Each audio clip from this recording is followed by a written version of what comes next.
وقت جو بندہ صدقہ دیتا ہے آفت اور مصیبت اس صدقے سے آگے نہیں بڑھ سکتی. اگر یہ آفت ہے، اگر یہ مصیبت ہے، کسی بھی سینیریو میں آپ اس کو چیک کریں تو صدقہ ٹال رہا ہے بری موت کو، صدقہ بلا کو دفع کر رہا ہے، اور صدقہ آفت اور مصیبت کو صدقے سے آگے بڑھ نہیں سکتی. اور چوتھی حدیث میں ارشاد فرمایا اپنے بیماروں کا علاج صدقے سے کرو. ہمارے ایک ڈاکٹر مجلس کے ڈاکٹر شہین ہیں، عمران علی ہاسپٹل میں ہوتے تھے، تو اس کو بتا رہے تھے کہ سیالکوٹ میں 4 وینٹیلیٹر ہے اور جس کو کورونا ہوا 1.25 لاکھ روپیہ ایک دن کا کرایا تھا اس نے. وہ خاندان تو ویسے ہی برباد ہو گئے، اس کے پاس اتنا کہاں سے ہے؟ 4-5 دن مطلب مریض رہے تو وہ گیا 10 لاکھ روپیہ. ٹھیک ہے، وہ کہتا ہے کہ یعنی کہ وینٹیلیٹر اور آکسیجن کے سلنڈر یہ شارٹ ہو جائے تو ویسے ہی ڈیتھ جلدی ہو جاتی. اب آپ اندازہ فرمائیں کہ پیارے آقا صلی اللہ تعالیٰ علیہ وسلم نے جو ارشاد فرمایا اپنے بیماروں کا علاج صدقے سے کرو، وہاں 1.25 لاکھ ایک دن کا دے دیا. کرونا کے علاوہ بھی بیماریاں ہوتی ہیں، میں ضروری نہیں کہ کرونا کا میں تذکرہ کروں. اچھا وہاں ڈاکٹر کی فیس دے دی ہے کہ وزٹ کی، وہاں دے دے اتنے ہزاروں روپے کے ٹیسٹ کروا دیے. کاش اپنے آقا علیہ السلام کی حدیث کا پتہ بھی ہو اور اللہ کے حکم سے اس پر عمل کی نیت بھی ہو، اپنے اس بیمار مریض پر اس 100 روپے ہی مار دیتے. اپنے بیماروں کا علاج صدقے سے کرو. تو وہ تو پہلے کر لیتے، پھر ڈاکٹر دوا تجویز کرنا اور علاج کرنا یہ سنت ہے، کوئی اس کا انکار نہیں کرتا. لیکن پہلے ہم کیونکہ مسلمان ہیں، ہمارا غیب پر ایمان ہے، آقا کے فرمان پر یقین کر کے اس مریض پر سے صدقہ وار کے دیتے. ہم بعض مرتبہ خود ہی کہتے ہوتے ہیں اپنی زبان سے کہ وہ اتنا زبردست ایکسیڈنٹ ہو گیا، توبہ توبہ میں بچ گیا، نہیں تو میں نے کچلا جانا تھا. وہ صبح فقیر آیا میں 10 روپے صدقہ دیا، لگتا ہے میں اس کی وجہ سے بچا. جبکہ آپ کو پتا ہے کہ صدقہ بلاؤں کو ٹالتا ہے، مصیبتوں کو ٹالتا ہے.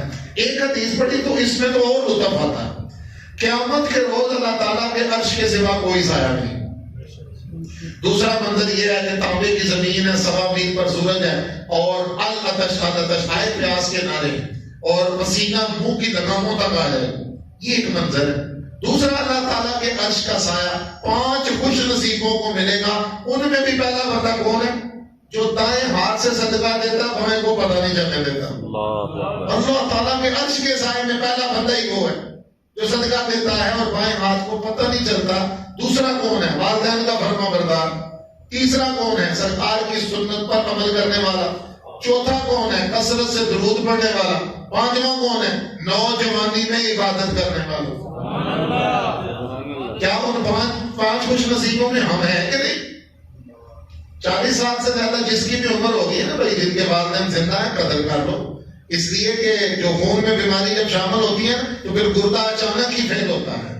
پھر ہیپاٹائٹس سی میں 3 مرتبہ پیٹ سے پانی نکلتا ہے، 4تھی مرتبہ ڈیتھ ہو جاتی ہے. ٹی بی کا علاج پاکستان میں موجود ہے، 8 مہینے کی دوائی کھائیں گے ہم، نہیں کھائیں گے تو ڈیتھ ہی ہوگی. اچھا دل کا وال بند، ایک بار نالی بند تو دوسری بار، ہم نے تو کبھی سنا ہی نہیں تھا، ہارٹ اٹیک ہی ہوتا تھا. دل کا دورہ پڑ گیا ہے. اب تو پہلے وال بند ہوتے ہیں، پھر کہ وہ اینجیوگرافی کروائی جاتی ہے، اس میں اگر بلاکیج دور نہ ہو تو کہتے ہیں بائی پاس آپریشن ہوگا. لاہور کارڈیالوجی میں جائیں، بڑے بڑے عمراء چوتے کٹتے نظر آئیں گے. 6 مہینے کی ڈیٹ ملتی ہے، 12 لاکھ اس آپریشن کا ہے. اور جب وہ پیٹ پھاڑ کے ہو گیا نا ایک بار بائی پاس آپریشن، تو آپ کو تیز چلنا بھی نہیں ہے، آپ نے اندھیرے کمرے میں بھی رہنا ہے اور ساری عمر دوائی بھی کھانی ہے. تو یہ سارے معاملات دیکھیں. جن کے والدین زندہ ہیں ان کی قدر کریں، کیونکہ 40 سال کے اوپر جس کی خون میں بیماری میں خون شامل ہو چکا ہے وہ والا، تو یہ چند دن کے مہمان ہوتے ہیں. تو والدین کا فرما بردار وہ رہے گا اللہ تعالیٰ کے عرش کے سائے کے نیچے. لیکن حقیقت یہ ہے کہ آج دنیاوی فلمیں ڈرامے دیکھ کر بیٹا باپ کو کہہ رہا ہے کہ ابو جی چپ کرو، تو انہوں کی پتہ ہے. تو ہارٹ اٹیک تو اسے ہوگا نا، کیونکہ اس نے تمہیں انگلیوں سے پکڑ کر چلنا سکھایا، اس نے تیری فیسیں بھری ہیں. وہ تمہیں بہار میں ڈاکٹر کے پاس لے کے دوڑتا تھا. 11 بیٹے بیٹیاں ہیں اور ان کو ایک ہی طریقے سے والدین نے پالا. آج 11 بیٹے بیٹیاں، وہ کہتے ہیں ابو جی اس بھائی کے گھر میں، یہ دنیا میں ماں باپ کو علیحدہ کیا ہوا ہے. عجیب و غریب ہماری، ویسے ہم روزہ دار ہیں، ویسے ہم بڑے نمازی ہیں. تو والدین کا فرما بردار اللہ تعالیٰ کے عرش کا سایہ ملے گا. کثرت سے درود پڑھنا کس وقت نصیب ہوگا؟ تسبیح ہاتھ میں رکھے، شاید صبح کے وقت پڑھے، وہ سوتے وقت پڑھے، وہ ہر نماز میں پڑھ لیں، کوئی تو وقت مقرر ہو، وہ بھی کوئی نہیں ہے۔ اچھا اس کے علاوہ سنت کا پابند، سچ بولنا سنت تھی، ہم جھوٹ کو روزے کی حالت میں نے دیکھا معذرت کے ساتھ، دکاندار پیسے دینے ہیں، دوسرے سیل مین آیا، اس نے کہا جی اگلا آرڈر دیں، پچھلے پیسے دیں، دراز میں پیسے موجود، میری جیب میں پیسے موجود، تو جھوٹ بول دیا روزے میں۔ جھوٹ کبیرہ گناہ تھا، کیا ضرورت تھی؟ نہیں جی میرے پاس کوئی پیسہ نہیں ہے، وہ اگلے سوموار کو آنا نہیں ہے ہی کوئی نہیں پیسہ۔ ان پیسوں نے بچے دے دینے تھے دراز میں، جھوٹ کیوں بولا تھا؟ تو یہ گناہ چل رہے ہیں، تو سنت کی پابندی کرے، اخلاق بہتر بنائے۔ میرے آقا جان کے دشمنوں کے لیے چادریں بچھاتے تھے، میں اس سے ناراض، میں اس سے بغض، میری اس سے لڑائی، فلاں وقت رشتہ نہیں دیا تھا، میرے منڈے کو باہر نہیں دے گے، یہ کیا بغض اور کینے؟ یہ سینہ ہی پاک نہیں ہوگا تو کیا عبادت کا مزہ خاک آئے گا؟ کس روزے کا مزہ آئے گا جی؟ آپ کس تراویح کا مزہ آئے گا جب آپس میں دوسرے نمازی کے ساتھ ہی بغض لے کے ہم کھڑے ہوئے؟ تو یہ چیزیں ختم کریں۔ روزہ جو ہے ہمیں پاک کرنے آیا، متقی بنانے آیا۔ اگر میں یہ جملہ کہوں تو تعجب کی بات نہیں ہے۔ رمضان اس لیے آتا ہے کہ ہمیں متقی بنائے، روزے اس لیے آتے ہیں، پچھلی امتوں پہ بھی فرض تھے، ہمارے اوپر کوئی علیحدہ نہیں فرض کیا، اس لیے کہ ہم متقی بن جائیں۔ پچھلا جب سے رمضان آ رہا ہے ہماری زندگی میں، کیا ہم متقی ہو گئے؟ اور اگر ضمیر جواب دیتا کہ نہیں، تو ہماری زندگی میں کوئی رمضان نہیں آیا ہوا، پہلے بھی نہیں آیا، اب بھی کوئی نہیں آیا، کیونکہ ہم تو متقی ہوئے ہی نہیں۔ روزہ جس مقصد کے لیے آیا اس پہ ہم پورے نہیں اترے۔ اچھا میں عرش کے سائے کی بات کر رہا ہوں، 5 تو یہ خوش نصیب ہیں، لیکن ایک اور بندہ ہے خوش نصیب، وہ اللہ تعالیٰ کے عرش کے سوا موقع ہی کوئی نہیں وہاں، لیکن جو بندہ صدقہ دینے کا عادی ہے، یہ قیامت کے روز اپنے صدقے کے سائے میں کھڑا ہوگا۔ کیا اللہ تعالیٰ کے عرش کی شان ہی اور ہے، اور یہ صدقہ بھی اس کے برابر ہے، یہ بھی ہمیں سایہ نصیب کر دے گا۔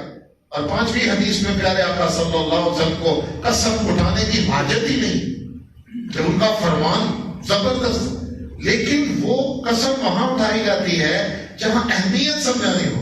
پیارے آقا نے فرمایا صحابہ سنو، یاد رکھنا، اللہ کی قسم جس کے قبضہ قدرت میں میری جان ہے، صدقہ مال میں کمی نہیں کرتا۔ تو وہ قسم اٹھائیں کہ صدقہ مال میں کمی نہیں کرتا، اور میں کیلکولیٹر لے کے بیٹھ جاتا، 1 لاکھ روپے میں اگر 2500 روپیہ زکوٰۃ دے دی، اوہ میرے پاس تو 97,500 روپے رہ جائے۔ اللہ کا شکر ادا کر، ابھی تیرے پاس ہی 97,500 تیرے پاس ہی ہیں، 1 لاکھ کا تو مالک کیا نا، لا نہیں، پھر تجھ پر یہ 40واں حصہ فرض ہوا تھا۔ اس لیے میرے پیارے پیارے اسلامی بھائیوں، کچھ غور کر لیں کہ ہمارے سمت کیا ہے، ہم جا کدھر رہے ہیں۔ پھر دوسری بات یہ ہے، یہاں تو ویسے میں تعریف کیا کرتا ہوں کہ یہ مسجد میں نمازیوں کی ایک بہت اچھی تعداد ہوتی ہے، لیکن پچھلے رمضان میں ان نمازوں سے لوگ دور ہوئے، بوڑھوں کو آنے کی اجازت نہیں تھی، بچے بھی نہیں آ سکتے تھے، نوجوان آتے تھے۔ پتہ ہم نے دیکھا ہے، قاری صاحب نے کہا کہ 2 منٹ بیٹھیے گا، ایک مسئلہ سہری کا میں نے بیان کرنا ہے، تو نہ یہ آیت الکرسی پڑھتے تھے، نہ یہ تسبیح فاطمہ، ماسک پہنے، وہ جاؤ امام صاحب نظر دعا میں آدھے بھی نہیں شامل ہوتے، اجتماعی دعا۔ اچھا یہ نماز کے ساتھ ہوا۔ ہم ابھی تک اس رمضان میں بھی جو پہلی رمضان کو ہماری مساجد میں جوتیوں میں جگہ نہیں ملتی تھی، اس سال وہ نمازی نہیں ہے۔ ہم چل رہے ہیں، فجر میں بیان اصلاح کر رہے ہیں، دیکھ رہے ہیں نمازیوں کی حالت، پچھلے سال کی وہ عادتیں ابھی تک مسجدوں میں لوگوں کو واپس نہیں لا سکی۔ اس وقت ہم تو اللہ کا شکر ادا کرتے ہیں کہ یہ رون کے دیکھنے کو مل رہی۔ دوسرا، روزے کے ساتھ کیا ہوا؟ مختلف قسم کے، میں مذہبی تو کہوں گا نہیں، جو پینٹ شرٹ والا آگے ٹی وی پر اسکالر بن جاتا ہے اور رمضان میں آگے پیچھے ناچتے رہتے ہیں، گانے گاتے رہتے ہیں عورتوں کے ساتھ، آج کل وہ حدیثیں بیان کرتے ہیں، استغفراللہ۔ یہ ہماری ڈبل مائنڈڈ پالیسی پتہ نہیں ہمیں کہاں لے جائے گی، اسلام کے تشخص کو تباہ کر دیا گیا۔ پچھلے رمضان سے کچھ دن پہلے یہ مہم چلی تھی، پتہ نہیں کون کون گمراہ ہوا، اگر آپ کو پتہ ہے، انہوں نے ٹی وی چینلوں پر آ کر کہا تھا کہ روزہ ہی نہ رکھا جائے۔ کیوں نہیں رکھا جائے؟ ول پاور ختم ہو جائے گی، قوت مدافعت بڑی ضروری ہے، مگر نہ کرونا اٹیک کر دے گا، 2 دن میں آپ کی ڈیتھ ہو جائے گی، دمبے کا گوشت کھاؤ رج کے اور دیسی انڈے کھاؤ، آپ کی قوت مدافعت کھانے میں۔ کتنے لوگ گمراہ ہوئے اور روزہ چھوڑا، مجھے کچھ پتا نہیں۔ تو ارکان اسلام جو ہیں، توحید، رسالت، نماز، روزہ، حج، زکات، نماز پر تو جو ہوا کورونا کی وجہ سے روزے پر بھی اٹیک کی کوشش کی. تیسرا زکات. دعوت اسلامیہ الحمدللہ پوری کتاب ہے، بے شمار ادارے ہیں، چینل چل رہا ہے. ہم جب زکات لینے کے لیے لوگوں کے پاس گئے، نئی باتیں سنی پچھلے سال تجربہ کہ ہم نے نا وہ فیکٹری کے ورکروں کو تنخواہ دے دی. ایک کے پاس گئے، اس نے کہا جی ہم نے تو زکات سے زیادہ پیسے اس پر لگا. کہاں؟ وہ میں نے دسترخوان لگایا ہوا دکان کے بعد افطاری کرواتا ہوں. اب زکات جو ہے یہ نماز کی طرف فرض ہے، تبلیغ مانک بنانا شرط ہوتا ہے. وہ آپ نے زکات سموسوں پکوڑوں میں بڑھا دیا. فیکٹری کے ورکر میں اگر کوئی سید تھا تو سید کو تو زکات نہیں لگتی، آپ کی زکات کیا ادا ہوئی؟ فیکٹری کے ورکروں میں ہندو اور غیر مسلم بھی کام کرتے ہیں، عیسائی بھی کام کرتے ہیں، ان کو تو زکات لگتی نہیں، آپ کی زکات ادا ہوئی؟ تو عجیب و غریب حرکتیں پیچھے سال. اچھا کرونا میں بھی تو کیا کرونا میں ہر کوئی مستحق تھا؟ بعد میں پتا چلا کہ آٹے کے دوڑے لوگوں نے دوبارہ کریانے کی دکانوں پہ جا کے بیچی. تو زکات کو طریقے سے سوچ سمجھ کے، پہلا حکم غریب رشتہ داروں کو تھا، کیونکہ رشتہ داروں کا پتہ ہوتا ہے کون کس سال میں، تو پھر وہ زکات صحیح ادا ہوتی. اس کے بعد دینی ادارے، لیکن اس کے ساتھ بھی کچھ ہوا. اور چوتھا جو خطرہ تھا وہی ہوا جس کا ڈر تھا، وہ ہمارا کعبہ شریف. وہاں اس وقت بھی میں 300 فٹ کے فاصلے پر 1-2 بندہ طواف کرتا ہے، وہی بند ہو گیا. اور اس کی مثال بھی دی گئی کہ کعبہ بند ہے تو آپ کیوں نہیں مسجدیں بند کرتے؟ ٹھیک ہے بھائی، کر دی. بہرحال حج نہیں ہو سکا، پچھلے سال ہوا لیکن کسی غیر ملک سے کوئی نہیں گیا، کچھ مقامی لوگوں نے حج کیا. ابھی تک بھی کوئی پتہ نہیں کہ عاشقان رسول کے لیے یہ راستے کب آسان ہوتے ہیں. مشکل ہوا عمرہ بھی اور حج. اس لیے میرے پیارے اسلامی بھائیوں، پچھلے سال کو تو ہم نے دیکھا، اس پر بھی اللہ کا شکر ادا کرتے ہیں کہ اس سال ہماری مسجدیں کھلی ہیں، تراویح ہو رہی ہے، نماز ہو رہی ہے، وہ 6 فٹ کا فاصلہ ابھی اس طرح کا نہیں ہے. اللہ کا شکر ادا کرتے. تو میں نے اس لیے کچھ روزے کے کچھ فضائل بیان کیے. اچھا روزہ جو رکھے گا نہیں اس کی 2 روایتیں سن لیں. پیارے آقا علیہ السلام نے ارشاد فرمایا، شرعی عذر کے بغیر جس نے رمضان کا 1 روزہ قضا کیا، ساری عمر بھی روزے رکھے تو اس روزے کی قضا ادا نہیں ہوتی. یہ روزہ کوئی اسپیشل چیز ہے، اس کو چھوڑنا نہیں، بڑی مہربانی. اور عبداللہ ابن عباس رضی اللہ تعالیٰ عنہ کا قول اس سے سخت ہے. وہ فرماتے ہیں شرعی عذر کے بغیر جس نے رمضان کا 1 روزہ قضا کیا 9 لاکھ برس جہنم کی آگ میں جلایا. تو بندے اپنے آپ رہ کر کے گرمی تو برداشت نہیں ہوتی، ابھی تو گرمی آئی نہیں صحیح طرح. ویسے تو گرمی آج تو برداشت نہیں ہوگی تو 70 گنا زیادہ آگ جو تیز ہوگی کیا وہ برداشت کر لے گا؟ تو روزہ نیت کریں کہ انشاءاللہ مرتے مر جائیں گے، روزہ نہیں چھوڑیں گے.